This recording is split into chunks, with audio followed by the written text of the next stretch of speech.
சித்தர் வணக்கம். உலக தமிழ் அறிவாளிகளே, சித்தர்களின் அருளால் நலமுடன் பல்லாண்டு வாழ்வோம். டாக்டர் பிளஸ் அலை ஊடகம் ஆரோக்கியம் சார்ந்த நற்செய்திகளை மக்களோடு பகிர்ந்து கொள்ளுகிற ஒரு வாய்ப்பை தந்திருக்கிறது. அதற்கு என் உளமார்ந்த நன்றியினை தெரிவித்துக் கொள்ளுகிறேன். ஆரோக்கியம் என்பது இருக்கிற வரையில் உணரப்படாத ஒன்று, இல்லாத போது மட்டுமே அறியப்படுகிற ஒன்று. தலையை வலிச்சாதான் தலை இருக்கிறதே நமக்கு தெரியும், இல்லைன்னா தலை இருக்கிறது தெரியாது. கால் வலிச்சாதான் கால் இருக்கிறது என்பது தெரியும். அப்போ ஒரு அவதியும் உபாதையும் வலியும் இருந்தால் மட்டுமே அறியப்படுகிற ஒன்று நம்முடைய உறுப்புகள். வேடிக்கை இல்லை. ஆரோக்கியமா இருக்கிற போது அது எப்படி இருக்கிறது என்பதை நாம் ஒருவருமே உணர்வதில்லை. இன்னைக்கு ஒரு பிரச்சனை இல்லை, தலைவலி இல்லை, கால்வலி இல்லை, வயிற்று வலி இல்லை, ஏப்பம் இல்லை, புளிச்ச ஏப்பம் இல்லை, மலம் சரியாக நீங்குகிறது, உறக்கம் நன்றாக வருகிறது. இதை பற்றி எப்பவாவது ஒரு நன்றி உணர்வோட, இறைவனுக்கு இறை நம்பிக்கை இல்லை என்றால் இயற்கைக்கு, அதுவும் இல்லை என்றால் உனக்கே, I have enjoyed this day today. I am grateful to nature for this opportunity. Sense of gratitude. The sense of gratitude is the best medicine for a healthy, happy living. ஆரோக்கியமான மகிழ்ச்சியான வாழ்க்கைக்கு மிக முக்கியமானது எதுனா நன்றி அறிதல். The entire Christianity is based on one word, விசுவாசம். விசுவாசத்தோடு இரு. விசுவாசம் என்கின்ற சொல் is a word of gratitude, hope, faith, belief and what not. விசுவாசம் என்பது சாதாரண சொல்லல்ல. அன்பு, பாசம், மரியாதை, போற்றுதல், வணங்குதல், இத்தனையும் உள்ளடக்கி இருக்கிற ஒரு சொல் விசுவாசம் என்கின்ற சொல். அந்த விசுவாசம் நமக்கு இருந்ததுனாலே நாம் ஆரோக்கியமா இருப்போம். நமக்கு தான் எதை செஞ்சாலும் நான் செய்துட்டேன், எல்லாத்தையும் நான் பண்ணிட்டேன் என்கின்ற இருமாப்பு தான் நம்மை அழித்து கொண்டு இருக்கிறதோ தவிர, நமக்கு மேல் இருக்க ஒரு ஆற்றல் நமக்கு இந்த வாய்ப்பை தந்திருக்கிறது என்ற உணர்வற்று இருக்கிறோம். இப்ப எது தேவைப்படுகிறது? விசுவாசம், அன்பு, மரியாதை, இது நமக்கு தேவைப்படுகிறது. Sense of gratitude. இப்ப நாம் எல்லோரும் மகிழ்ச்சியாக இருக்கிறோம். எப்படி மகிழ்ச்சியாக இருக்கிறோம்? இந்த மகிழ்ச்சியை நமக்கு தந்தவர்கள், நமக்கு முன்னால் வாழ்ந்தவர்கள். இத்தனை வசதிகளை modern science has given us so many facilities and comforts. எப்பயாவது நாம் இந்த வசதிகளை எல்லாம் நமக்கு தந்த முன்னோர்களை நினைத்து பார்த்திருக்கிறோமா? விசுவாசித்து இருக்கிறோமா? பாராட்டி இருக்கிறோமா? ஏதோ அரசியல் தலைவர்களை, கட்சிக்காரர்களை, அவர்களை வைத்து என்ன ஆதாயம் செய்யலாம் என்ற நோக்கத்திற்காக அதை பெரிதாக துதிபாடி கொண்டு திரிகிறோமா தவிர, நாம் ஆரோக்கியமாக வாழ்வதற்கு காரணமாக இருந்தவர்களை நினைத்து பார்த்திருக்கிறோமா? ஆரோக்கியமாக இருப்பதற்கு வழியை சொல்லுகிற வாய்ப்பை இன்றைக்கு சமூக ஊடகங்கள் நமக்கு தந்திருக்கின்றன. அவைகளை பகிர்ந்து கொள்வது மனதுக்கு ஒரு மகிழ்ச்சி அளிக்கிறது. இன்றைக்கு நாம் எதை பார்க்க போகிறோம்? பலர் பரிசோதனை செய்து பார்த்தா ரத்தத்தை vitamin D deficiency, vitamin B12 deficiency, vitamin E deficiency என்று இந்த குறைபாடுகளோடு பலர் வருகிறார்கள். முட்டியில வலி, முழங்கால்ல வலி, கழுத்துல இடுப்புல வலி, உடம்பு பூரா வலி.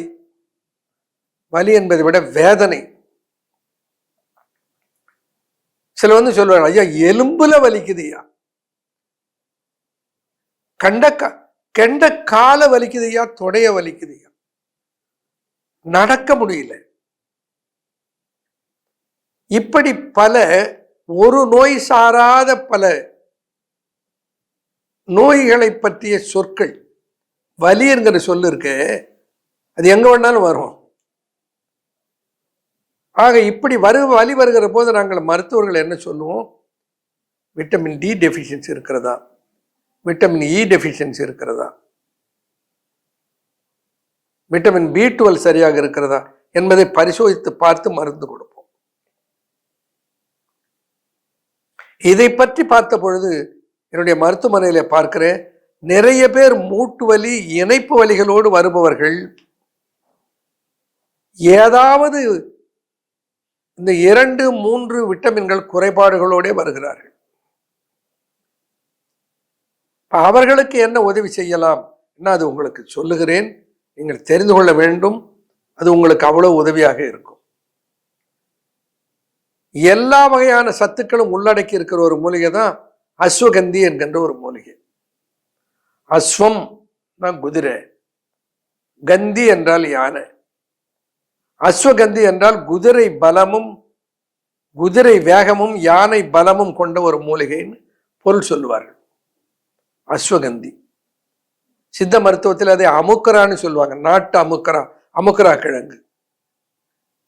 கொஞ்சம் துவர்ப்பாம் கொடிய கஞ்சோலை அறிவிஞ்சு கரப்பான் பாண்டு வெப்பு தப்பு மிஞ்சி முசி ஒரு தோஷமும் போம் மோக அனல் உண்டாம் அஸ்வகந்திக்கு என்று அறி. அஸ்வகந்திக்கு தெரிந்து கொள். மோக அனலை கொடுக்கும். மோக அனல்னா என்ன? லிபிடோ. ஆணுக்கு பெண் மீதும் பெண்ணுக்கு ஆண் மீதும் ஏற்படுகிற நாட்டம், தட்ஸ் கால்ட் லிபிடோ, காம உணர்வு. இதை தருகிற ஆற்றல் எதற்கு இருக்கிறதா? அஸ்வகந்திக்கு இருக்கிறது. மோக அனல் உண்டாம். அது கரப்பான் நோய்களை போக்கும், இரத்த சோகை என்கின்ற பாண்டு நோயை போக்கும். வெப்பம் கூடினாலும் குளிர்ச்சி கூடினாலும் வருகிற ஒரு நோய் கப நோய். இது என்ன ஆச்சரியமா இல்லை? வெப்ப தப்ப முஞ்சி விஞ்சி முசி ஒரு தோஷம். மூக்கிலே வருகிற தோஷம் ஜலதோஷம், மூக்கிலே வருகிற தோஷம் ஜலதோஷம்னு சொல்வார்கள். இந்த ஜலதோஷம் அதிகமாக சூடானாலும் வரும், அதிகமாக குளிர்ச்சியானாலும் வரும். வெப்பம்னா உஷ்ணம், தட்பம்னா குளிர்ச்சி. சீத உஷ்ணம், சீதம்னா குளிர்ச்சி, உஷ்ணம்னா சூடு. சீதோஷ்ணம் என்று நான் வட சொல்லை சொல்லுவதற்கு தமிழ் சொல் வெப்ப தட்பம். வெப்ப தட்பம் மிஞ்சி கூடுவதனாலே முசி ஒரு தோஷமும் போமோக அனல் உண்டாம் அஸ்வகந்திக்கு என்று அறி. அப்போ அந்த அஸ்வகந்திக்கு குதிரை யானை பலத்தோடு கூட மோக அனலை தருகிற ஆற்றலோடு சளி பிடிக்காமல் இருக்கிற, சளிக்கு எதிர்ப்பாற்றலையும் தருகிற வல்லமை இருக்கிறது. It's a nerve tonic and muscle tonic. தசைக்கும் நரம்புக்கும் வலுவூட்டுகிற வல்லமை பெற்றது. அந்த அமுக்கரா அதனோடு 3 நாடிகளுக்கும் பலம் சேர்க்கிற திரிபலா. திரிபலா என்பது உங்களுக்கு தெரியும். திரிபலம், 3னா 3. திரிபலா என்பது 3 பலம். என்ன 3 பலம்? வாதம், பித்தம், கபம் என்று சொல்லப்படுகிற காற்று, நெருப்பு, நீர் ஆகிய 3 நம்முடைய உடம்புல மருத்துவ பெயராக வாதம், பித்தம், கபம் என்று விளங்குகின்றன. இந்த 3ஐயும் அதனுடைய அளவிலே இருந்து கூடாமல் அதனுடைய அளவிலே நிறுத்தி வைக்கிற ஆற்றல் திரிபலாவுக்கு உண்டு. திரிபலா என்பது என்ன? கடுக்காய்த்தோல், தாண்டிக்காய்த்தோல், நெல்லி வற்றல் ரொம்ப முக்கியம். கடுக்காயினுடைய தோல், நெல்லிக்காயினுடைய வற்றல், தாண்டிக்காயினுடைய தோல், உள்ள இருக்கிற கொட்டையும் பருப்பும் அல்ல. பலமுறை அதை பத்தி சொல்லியிருக்கேன். ஆக திரிபலா நம்ம உடலிலே நோய் எதிர்ப்பாற்றலை தந்து உடலை நீடித்து வாழ வைக்கிற ஆற்றல் பெற்றது. அதனோடு நாகப்பற்பம். இப்ப ஜிங்கோ விட்டு விற்கிறார்கள். நாகம் மிகச்சிறந்த நோய் எதிர்ப்பாற்றலை தருகிற ஒரு ஆற்றல் பெற்ற ஒரு உலோகம், துத்தநாகம். அந்த ஜிங்கோவிட் என்ற துத்தநாகத்தை சத்தை சேர்த்து செய்கிற மருந்தை அது நல்லது, அது சிறந்தது என்று எடுத்துக்கொள்ளுகிறோமே, அதையே சித்தர்கள் நாகப்பற்பம் என்று எந்த சைடு எஃபெக்டும் இல்லாத உலோக உப்பாக செய்திருக்கிறார். ஜிங்கோ விட்டு எடுத்துக்கலாம், நாகப்பற்பத்தை எடுத்துக்கூடாதா? என்ன அறியாமை! மிகச்சிறந்த நாகப்பற்பம் மிகச்சிறந்த ஆரோக்கியத்தை தருகிற, நோய் எதிர்ப்பாற்றலை தருகிற ஒரு சத்து. இந்த ஆறையும் ஒன்றாக சேர்த்து கொடுக்க முடியுமா என்று ஒரு ஆராய்ச்சி. அதனால சித்த மருத்துவத்திலே ஒரு உணவு பொருளாக ஒரு சித்த மருத்துவ உரிமம் பெற்றோம். அதற்கு பேரே அமுக்ரா விட். விட்டுன்னா வைட்டமின்ஸ், விட் வைட். அமுக்ராவை முன்னிலைப்படுத்தி அதனோடு விட்டமின்களை சேர்த்து அமுக்ரா விட் என்று ஒன்றை உருவாக்கினேன். இன்றைக்கு vitamin B12, vitamin E, vitamin D3 எல்லாம் கிடைக்கின்றன. அதனோடு மூலிகைகளை சேர்க்கிற போது மூட்டு வலியிலே இருந்து பல்வேறு வகையான உபாதைகள் நீங்கி உடல் நோய் எதிர்ப்பாற்றலை பெற்று 1 மாதம் சாப்பிட்டா ஒரு புதிய பொலிவை, ஒரு புது தெம்பை, புதிய ஆற்றல் பெருக்கத்தை உணர முடிகிற அளவுக்கு. அதனால்தான் அதுக்கு பேரு அமுக்ரா விட் என்று பெயரிட்டோம். இன்றைக்கு மக்களுக்கு அனைவருக்கும் தேவைப்படுகிற ஒரு சத்து. எந்த சைடு எஃபெக்டும் கிடையாது, எந்த பின்விளைவுகளும் கிடையாது. அது அறிவியல் உலகம் டிசைடட் டோஸ் என்ன இருக்கிறதோ, டெய்லி ரெக்கமெண்டட் டோஸ், அந்த முறைப்படி அதனை சேர்த்து ஒரு சித்த மருத்துவ படைப்பாக, சித்த உணவு மருத்துவ படைப்பாக உருவாக்கி தந்திருக்கிறேன். ஆண்களும் பெண்களும் நல்ல இல்லற உணர்வை பெற்றும், உடல் வலி என்கின்ற உபாதையிலிருந்து விடுதலை பெற்றும், வைட்டமின் டெஃபிஷியன்சியில இருந்து விடுதலை பெற்றும் ஆரோக்கியமாக வாழ வைக்கிற ஒரு படைப்பாக அன்பு ஃபார்மாவில் உருவாக்கப்பட்டிருப்பது தான் அமுக்ரா விட். பெற்று பயன்பெறுங்கள், நலமடையுங்கள். தமிழ் கூறும் நல்லுலகம் ஆரோக்கியமாக ஆனந்தமாக வாழ்வதற்கு இவைகள் வழி செய்யும் என்பதிலே எனக்கு எந்த ஐயமும் இல்லை. நன்றி, வணக்கம்.